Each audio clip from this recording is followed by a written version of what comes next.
Assalamualaikum warahmatullahi wabarakatuh. Izin Pak, izin untuk memperkenalkan diri. Nama Taruni Dewasa Dian Febriana, NIT 2024-209 dari Prodi MTP 3A.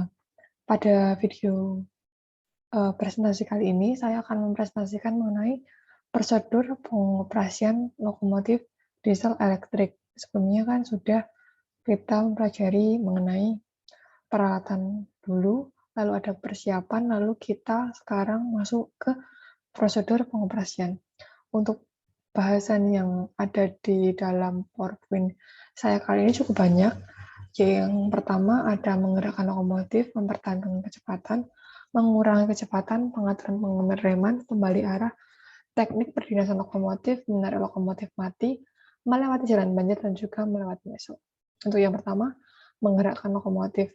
Beberapa faktor yang mempengaruhi mulai gerak dari lokomotif. Yang pertama ada jenis lokomotif, yang kedua berat rangkaian itu sendiri, lereng penentu, kondisi treknya bisa dari lengkungan, tanjakan, turunan, ataupun licin. Lalu yang terakhir ada faktor dari keterampilan masinis. Untuk persyaratan yang harus diperhatikan sebelum mengoperasikan lokomotif diesel elektrik, yang pertama ada peralatannya, throttle handle-nya pada posisi 1-8, brake handle-nya netral, reversernya maju atau mundur sesuai kebutuhan, engine control switch-nya run, semua CPU on, dan juga baterainya on. Untuk menggerakkan lokomotif, indikator harus menunjukkan dalam kondisi baik sesuai dengan standar yang telah ditentukan, mulai dari tekanan udara, tekanan minyak lumas, tekanan bahan bakar, dan lain-lain. Masinis menggerakkan lokomotifnya secara perlahan dengan menggerakkan throttle atau genggam tenaga setingkat atau bertahap ke not yang lebih tinggi agar tidak selip. Setelah terasa, maka selanjutnya direm lepas secara perlahan agar tidak terjadi senakan. Untuk independent brake-nya itu dilepaskan dari aplikasi menuju rilis tupolan agar tidak terjadi senakan yang mengakibatkan ketidaknyamanan pada penumpang. Lalu setelah kita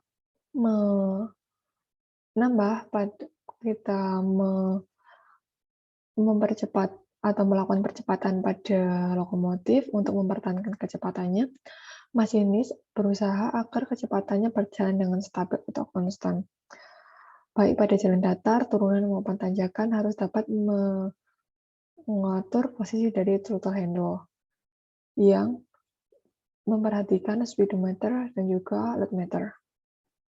Untuk mengurangi kecepatan dapat dilakukan dengan dua cara. Yang pertama, mengurangi tenaga, menurunkan throttle handle-nya dari posisi yang lebih tinggi ke lebih yang rendah tanpa pengereman, lalu bisa juga dengan menurunkan dengan pengereman melalui dynamic brake ataupun service brake. Transisi adalah berubahnya rangkaian hubungan antara traksi motor dengan kecepatan lokomotif. Adapun transisinya pada lokomotif CC201 dari hubungan seri paralel lapang lemah, paralel lapang lemah, dan juga overspeed kecepatan. Kemudian untuk pengaturan pengeremannya, untuk pengaturan pengereman rem dinamik, sebelum menggunakan harus memperhatikan persyaratan. Yang pertama, throttle handle-nya harus dinetralkan terlebih dahulu, dynamic brake-nya lebih kecil, reverser handle-nya maju atau mundur, SCS-nya run, SCB-nya on, BMS-nya on, saklar dynamic brake-nya on, dan juga TM-nya all in atau lengkap. Untuk pengaturan rem udara, tekan pada pengereman otomatis atau automatic brake. Sebelum melakukan automatic brake, hal yang perhatikan, throttle handle-nya netral, reverser handle-nya pada posisi reverse ataupun forward. Gagang pengereman pada posisi service pada knock pertama. Pada posisi ini beberapa saat tekanan udara pada brake pip akan turun 5 hingga 6. Setelah terasa ada reaksi, baru gerakan gagang pengereman secara gradual ke posisi yang dikehendaki.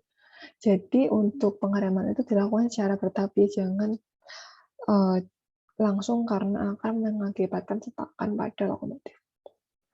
Untuk pengereman independen, ada dua posisi, yaitu release dan juga application. Release itu pada saat lokomotif berjalan dan tidak ada pengereman, itu yang saya jelaskan tadi, throttle-nya dinaikkan pelan, lalu Independent brake dilepaskan, lalu application pada saat mengendaki pengereman dengan menggerakkan gagang ke kanan sampai kekuatan pengereman yang dikehendaki. Biasanya pada posisi parkir atau pada saat berada di stasiun, maka pengereman independen ini diaktifkan. Untuk membalik arah, untuk mengerjakan balik arah, terlebih dahulu yakinkan bahwa lokomotif benar berhenti dan independent brake pada posisi aplikasi, throttle handle pada posisi ideal, karena jika tidak maka akan menyebabkan interlocking. Selanjutnya, lokomotif berhenti, gerakkan gagang membalik arah untuk reverse ataupun forward. Setelah gagang pada posisi, maka kita dapat menaikkan gagang tenaga pada notch 1 ataupun notch 2, 3 sesuai dengan kebutuhan, serta kemudian melepas independent brake secara perlahan dari aplikasi menuju release.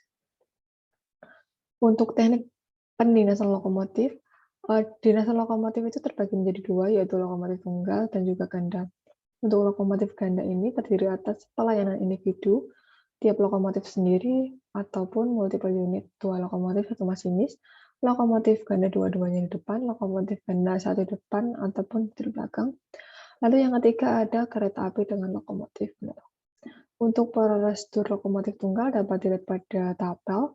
Untuk throttle, reversal, dynamic, hingga deadman-nya dapat dilihat untuk persyaratannya pada tabel berikut. Kemudian untuk prosedur pengoperasian lokomotif ganda, penggunaan lokomotif ganda ini disebabkan oleh penggunaan lokomotif yang sudah terjadwal karena rangkaian yang panjang yang melebihi kapasitas tarik untuk satu lokomotif, jadi harus dengan taksi ganda. Dan pernah dicoba pengoperasian dengan triple. Penggunaan lokomotif ganda karena keadaan darurat bila terjadi perjalanan lokomotif gangguan ataupun untuk meneruskan harus dibantu oleh lokomotifnya. Untuk teknik pelayanan lokomotif ganda dapat dilakukan dengan individu ataupun pelayanan multiple unit. Untuk pelayanan individu, dalam mengoperasikan lokomotif masing-masing itu ada satu masinis, baik maupun depan atau belakang, dan sedangkan untuk multiple unit itu masinisnya satu, jadi hanya di depan atau di belakang saja, seperti pada pelayanan KRL ataupun KRD. Untuk prosedurnya, persyaratan lokomotif ganda masing-masing lokomotif dilayani secara individu pada tabel berikut ini, dari throttle handle, reversal handle, hingga deadman-nya. Untuk lokomotif 1 dan 2 dapat diamati pada tabel berikut ini sesuai dengan keterangannya. Dengan menempatkan cut-out pada pilot valve lokomotif belakang, posisinya out, maka automatic brake handle di belakang tidak bisa dilayani, maka masinis tidak dapat melakukan pengereman di belakang, jadi pengereman hanya satu yang ada di depan saja. Kemudian terdapat untuk persyaratan yang kedua pada tabel 4.6 ini, mau baik pada throttle handle maupun deadman-nya dapat dilihat.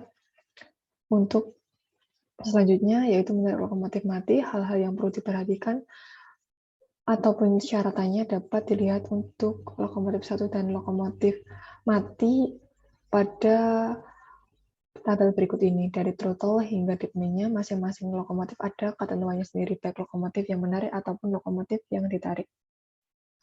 Untuk lokomotif yang menarik itu, pada posisi on tentu saja saklarnya, CB-nya, dan deadman-nya tentu dikerjakan. Sedangkan pada lokomotif mati semuanya itu off dan pada posisi netral. Remnya pun pada posisi release dan dilepas. Cut-out pilot valve-nya juga out agar tidak bisa melakukan pengereman. Untuk saklar dan lain-lain juga.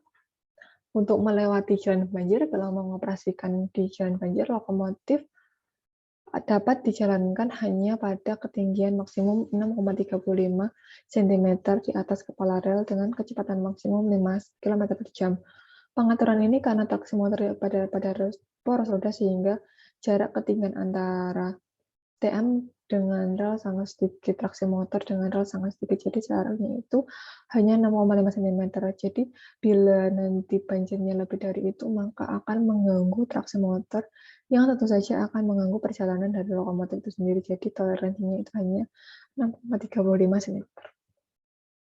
Lokomotif melewati basel dan jalan silang. Bila melewati basel atau jalan silang, penggunaan notnya harus dibatasi. Totalnya jangan terlalu tinggi karena melewati jalan silang itu agak rawan agar tidak terjadi anjlokan.